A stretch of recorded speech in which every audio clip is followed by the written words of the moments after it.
प्रधानमंत्री नरेंद्र मोदी ने आज कर्नाटक के बेलगावी में प्रधानमंत्री किसान सम्मान निधि योजना की 13वीं किस्त की जारी।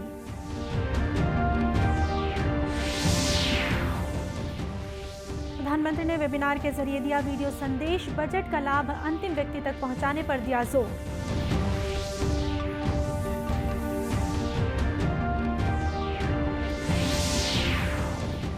भाजपा के प्रदेश पिछड़ा वर्ग मोर्चा का भिलार में आयोजित 2 दिवसीय प्रांतीय प्रशिक्षण वर्ग शिविर का हुआ समापन।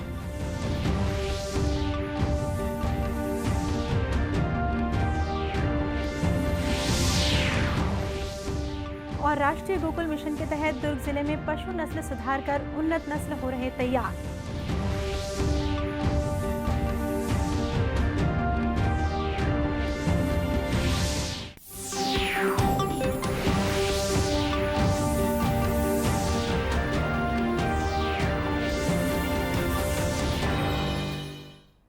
नमस्कार, आप देख रहे हैं दूरदर्शन समाचार।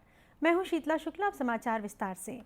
प्रधानमंत्री नरेंद्र मोदी ने आज कर्नाटक के बेलगावी में प्रधानमंत्री किसान सम्मान निधि योजना की 13वीं किस्त जारी की। उन्होंने 16,800 करोड़ रुपए जारी किए। इससे 8 करोड़ किसानों को लाभ होगा। प्रधानमंत्री ने विश्व स्तरीय आधुनिक सुविधाओं के साथ पुनर्विकसित बेलगावी रेलवे स्टेशन का भी लोकार्पण किया। श्री मोदी ने जल जीवन मिशन के अंतर्गत 6 बहुग्रामीण योजनाओं की भी आधारशिला रखी।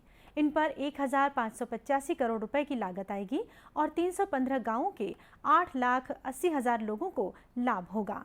बेलगावी पहुंचने पर प्रधानमंत्री ने रोड शो किया। प्रधानमंत्री ने कहा कि बेलगावी ने भारत निर्माण में महत्वपूर्ण भूमिका निभाई है। बेलगावी अनेक तरह की इंडस्ट्री के लिए इतना बड़ा बेस बन गया है। बेलगावी की इसी भूमिका ने डबल इंजन सरकार इस दशक में और सशक्त करना चाहती है। भाइयों और बहनों, आज जिन प्रोजेक्ट का लोकार्पण और शिलान्यास किया गया है, उनसे बेलगावी के विकास में नई गति आएगी। इससे पहले उन्होंने 450 करोड़ रुपए की लागत से बने शिवमोगा हवाई अड्डे का उद्घाटन किया। साथ ही उन्होंने शिवमोगा शिकारीपुरा रानीबेन्नूर की नई रेलवे लाइन और कोटे गनगुहरु रेलवे कोचिंग डिपो सहित 2 रेल परियोजनाओं की आधारशिला रखी। इस मौके पर जन समुदाय को संबोधित करते हुए श्री मोदी ने कहा कि शिवमोगा का विकास कर्नाटक में विकास की नई इबारत लिखेगा। कर्नाटका के विकास की चर्चा होती थी तो ये बड़े शहरों के आसपास वहीं तक सीमित रहती थी, लेकिन डबल इंजन सरकार इस विकास को कर्नाटका के गांवों तक, टियर 2 सिटी तक, टियर 3 सिटी तक पहुंचाने का लगातार प्रयास कर रहे हैं। शिवमोगा का विकास इसी सोच का परिणाम है। भाइयों और बहनों, शिवमोगा का ये एयरपोर्ट ऐसे समय में शुरू हो रहा है जब भारत में हवाई यात्रा को लेकर बहुत उत्साह है। प्रधानमंत्री ने यहां 215 करोड़ रुपए की लागत वाली कई सड़क विकास परियोजनाओं का भी शिलान्यास किया। प्रधानमंत्री नरेंद्र मोदी ने जोर देकर कहा है कि सरकारी कार्यों और योजनाओं की सफलता के लिए सुशासन सबसे महत्वपूर्ण शर्त है और इसी की बदौलत योजनाओं का लाभ अंतिम व्यक्ति तक पहुंचाया जा सकता है। बजट के उपरांत अंतिम छोर तक पहुंच कोई भी नागरिक पीछे न छूटे विषय पर वीडियो संदेश के माध्यम से वेबिनार को संबोधित करते हुए प्रधानमंत्री ने कहा कि सरकार ऐसा हर प्रयास कर रही है कि समाज के अंतिम व्यक्ति तक लाभ पहुंचे। प्रधानमंत्री ने जनजातीय समुदायों और देश के ग्रामीण इलाकों में अंतिम व्यक्ति तक पहुंचने के मंत्र पर तत्काल अमल किए जाने की जरूरत पर जोर दिया। साथियों, भारत में जो आदिवासी क्षेत्र है, ग्रामीण क्षेत्र है, यहां आखिरी छोर तक रीचिंग द लास्ट माइल के मंत्र को ले जाने की जरूरत है। इस साल के बजट में भी इस पर विशेष ध्यान दिया गया है। रीचिंग द लास्ट माइल के लक्ष्य को पूरा करने के लिए ही जल जीवन मिशन के लिए हजारों करोड़ रुपए का प्रावधान बजट में किया गया है। प्रधानमंत्री ने कहा कि बजट में लोक कल्याण की भूमिका पर सभी हितधारकों के साथ विस्तार से चर्चा करने की आवश्यकता है। साथ ही इस बात पर भी विचार किया जाए कि किस तरह उन्हें पारदर्शी बनाया जा सकता है। प्रधानमंत्री ने यह भी सुनिश्चित करने पर जोर दिया कि पारदर्शिता बरती जाए और प्रौद्योगिकी के उपयोग से योजनाओं को समय पर लागू किया जाए। भारतीय जनता पार्टी के प्रदेश पिछड़ा वर्ग मोर्चा का 2 दिवसीय प्रांतीय प्रशिक्षण वर्ग शिविर का भिलाई में समापन हुआ। समापन सत्र के मुख्य अतिथि भाजपा के राष्ट्रीय उपाध्यक्ष और पूर्व मुख्यमंत्री डॉक्टर रमन सिंह थे। उन्होंने कार्यकर्ताओं को संबोधित किया। शिविर के बाद पत्रकारों से बातचीत करते हुए डॉक्टर सिंह ने कहा कि केंद्र सरकार और प्रदेश की पूर्ववर्ती भाजपा सरकार ने अपने कार्यकाल में पिछड़ा वर्ग के कल्याण के लिए योजनाएं चलाई हैं। केंद्र सरकार की वर्तमान योजनाएं भी पिछड़ा वर्ग और गरीबों के हित को ध्यान में रखकर बनाई गई हैं। जो भूमिका पिछड़ा वर्ग का और पिछड़ा वर्ग के हमारे कार्यकर्ताओं की भूमिका होगी, क्योंकि जितने भी योजनाएं भारतीय जनता पार्टी के शासनकाल में, चाहे नरेंद्र मोदी जी का हो या 15 साल भारतीय जनता पार्टी की छत्तीसगढ़ में सरकार हो, वो पिछड़ा वर्ग के लिए लगातार समर्पित भाव से काम कर रहे हैं। वो चाहे किसानों के लिए 0 इंटरेस्ट रेट में सहकारी बैंक का कर्जा देने का है, या फिर किसानों के जीवन में परिवर्तन आए उसके लिए पीडीएस सिस्टम और प्रोक्योरमेंट और डिस्ट्रीब्यूशन की कंप्लीट चेन बनाकर धान खरीदी की व्यवस्था को मजबूत किया। डॉक्टर सिंह ने कहा कि आगामी विधानसभा चुनाव में वर्तमान सरकार की निष्क्रियता एक प्रमुख मुद्दा होगा। गौरतलब है कि इस शिविर में प्रदेश भर के 275 पार्टी प्रतिनिधि शामिल हुए। और अब लेते हैं एक छोटा सा ब्रेक।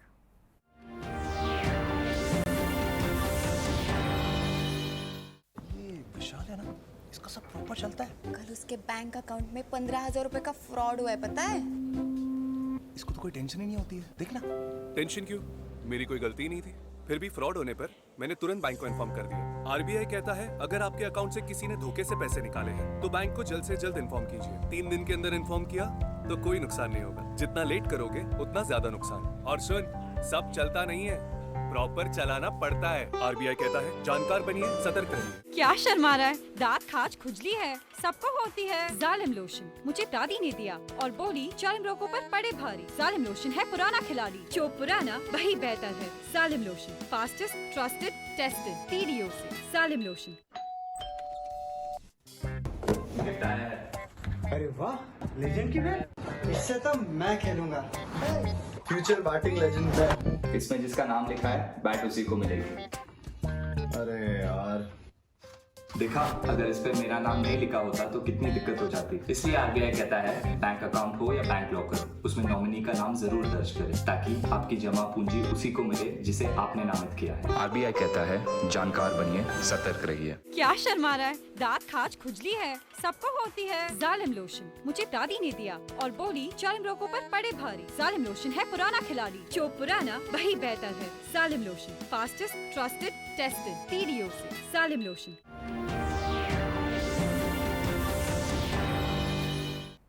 ब्रेक के बाद एक बार फिर स्वागत है आपका दूरदर्शन समाचार में। केंद्र सरकार किसानों की आय बढ़ाने अनेक योजनाएं चला रही है। वहीं परंपरागत खेती के अलावा कई किसान नवाचार भी कर रहे हैं। चाहे वो उत्तम किस्म के बीजों का संरक्षण ही क्यों न हो, सरकार उनके इन प्रयासों को प्रोत्साहन भी दे रही है। ऐसे ही एक किसान हैं धमतरी जिले के घोटिया दादर गाँव के नक्शेद राम कश्यप। ये न सिर्फ किसानी करते हैं अपितु बीजों का भंडारण कर दूसरे किसानों को उन बीजों को देकर उनकी किस्मों को भी संरक्षित कर रहे हैं। इनके पास कैंसर रोधी चावल की किस्म भी है। मेरे पास में अभी 315 प्रकार के जो धान हैं, जिसमें आयरन की मात्रा ज़्यादा है, कार्बोहाइड्रेट की मात्रा ज़्यादा है, किसी में औषधि गुण है जो चावल को हमेशा खाने से उसको आयरन की कमी मतलब खून की कमी है उसके लिए उपयुक्त है। और इसमें 3 प्रकार के जो धान हैं, महाराजी, लाइचा और गठवन, अभी कृषि विभाग इंदिरा गांधी कृषि विश्वविद्यालय के तरफ से शोध किए हैं कि इसमें कैंसर रोधी शक्ति इस चावल को यदि खाएंगे तो कैंसर होती है, जो कैंसर का रोग है वो बढ़ने नहीं देगा, उसको रोग कंट्रोल करके रखता है। ये विश्वविद्यालय मतलब शासकीय ये शोध है। और मैं अपने गांव के या आसपास के जो भी किसान हैं उनको बीज के रूप में देता हूं और उसका पैसा नहीं लगता हूं। यदि ले जाता है तो पकने के बाद में, जैसे 1 किलो ले गया तो पके के बाद में उसे 2 किलो मतलब डबल लेता हूं और वही धान को और दूसरे किसान लेने वाले होते हैं उनको देता हूं। स्थानीय निवासी चिंताराम नेताम ने बताया कि वो पिछले 3 साल से श्री कश्यप से धान लेकर खेती कर रहे हैं। धान की क्वालिटी और स्वाद अच्छा होता है। जब जिसे धान बीज लिखता हूँ, देसी धान मैं सुगंधित वाला लिखता हूँ और वही 1 एकड़ में डाले रहे परस पिछले साल, वही ला भी खाता ना धान का क्वालिटी बने हैं। मतलब वो धान ला मैं पिछले साल ये सुख साथ में 3 साल हुई से मौत होते हैं। इस तरह प्रदेश के किसान विभिन्न प्रजातियों के बीजों का संरक्षण कर रहे हैं। केंद्र सरकार पशुपालकों की आय में वृद्धि के लिए लगातार प्रयास कर रही है। इसके लिए कई योजनाएं भी चलाई जा रही हैं। गोकुल मिशन योजना के तहत पशुओं की नस्ल सुधार कर दुग्ध उत्पादन को बढ़ावा देने के प्रयास किए जा रहे हैं। इसके लिए सहायक योजना के रूप में राष्ट्रीय कृत्रिम गर्भाधान योजना के तहत पशुओं की उन्नत नस्ल तैयार किए जा रहे हैं। प्रदेश में भी ये योजना सफलतापूर्वक चलाई जा रही है। दुर्ग जिले में भी इस योजना के तहत पशुओं की नस्ल सुधार का कार्य किया जा रहा है। पशुपालन विभाग के कर्मी पशुपालकों के घरों और डेयरी में जाकर कृत्रिम गर्भाधान कर रहे हैं। जिले के नगपुरा और मालूद सहित अन्य गांव के पशुपालकों को भी इस योजना से फायदा पहुंच रहा है। पशुपालकों का कहना है कि राष्ट्रीय कृत्रिम गर्भाधान योजना की वजह से उनके जानवर पहले से अब ज्यादा दूध देने लगे हैं, जिससे उनकी आमदनी भी बढ़ी है। पहले जो है सर दूध बहुत कम होता था। जब से कृत्रिम गर्भाधान योजना आया है तब से उन्नत नस्ल का बछिया आने से हम लोगों का दूध में बहुत इजाफा हुआ है और इससे बहुत फ़ायदा होने लगा है। नस्ल सुधार से हमको दूध की मात्रा बढ़ी है और हमको दूध के मात्रा बढ़ने से इसमें दिलचस्पी होती है किसान को। निश्चित रूप से हमारे अपने छत्तीसगढ़ में जानवरों की स्थिति काफ़ी दयनीय है। गांव में 1000 जानवर रहते हैं लेकिन दूध की मात्रा बहुत उस रेशो में नहीं हो पाती, तो हमें नस्ल सुधार की शीघ्र आवश्यकता है। वहीं पशु चिकित्सा सेवा दुर्ग के उप संचालक डॉक्टर राजीव देवरस ने बताया कि आगामी 31 मई तक जिले में 27,000 पशुओं के कृत्रिम गर्भाधान का लक्ष्य रखा गया है। भारत सरकार की राष्ट्रीय कृत्रिम गर्भाधान कार्यक्रम जो है ये हमारा चौथा स्टेज है। ये पिछले 4 साल से चल रहा है कार्यक्रम ये। तो इसकी अवधि इस साल 1 अगस्त से 31 मार्च 2023 से है। 1 अगस्त 2022 से लेकर 31 मई 2023 तक है। और इसमें हम लोग को इस साल जो NAIP-4 के अंतर्गत 27,000 कृत्रिम गर्भाधान करने का हम लोग को लक्ष्य दिया गया था, जिसमें से हमने 10,000 से अधिक हमने कृत्रिम गर्भाधान कर दिया है और आने वाले समय में इसकी लक्ष्य की पूर्ति कर ली जाएगी। इस कार्यक्रम का मुख्य उद्देश्य ये है कि जो हमारे क्षेत्र में जो देशी नस्ल की गाय हैं जिनमें दूध उत्पादन क्षमता जिनकी कम होती है, उनको उन्नत नस्ल के जो सांड होते हैं उनके बीज से फैलाते हैं, तो उससे जो बच्चा या बछड़ा पैदा होता है वो उन्नत नस्ल का होता है। इसकी उत्पादन क्षमता बहुत ज़्यादा रहती है। इस तरह राष्ट्रीय गोकुल मिशन के तहत चलाई जा रही कृत्रिम गर्भाधान योजना पशुपालकों की आमदनी बढ़ाने में मील का पत्थर साबित हो रही है। और अब अंत में मुख्य समाचार एक बार फिर। प्रधानमंत्री नरेंद्र मोदी ने आज कर्नाटक के बेलगावी में प्रधानमंत्री किसान सम्मान निधि योजना की 13वीं किस्त की जारी।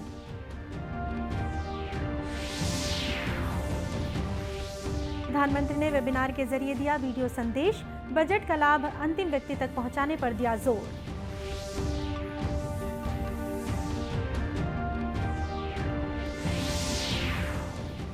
भाजपा के प्रदेश पिछड़ा वर्ग मोर्चा का भिलाई में आयोजित 2 दिवसीय प्रांतीय प्रशिक्षण वर्ग शिविर का हुआ समापन।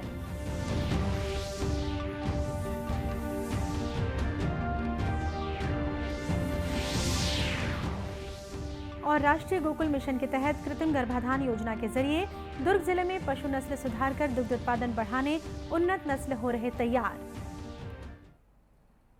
इसी के साथ ये समाचार बुलेटिन समाप्त हुआ। नमस्कार।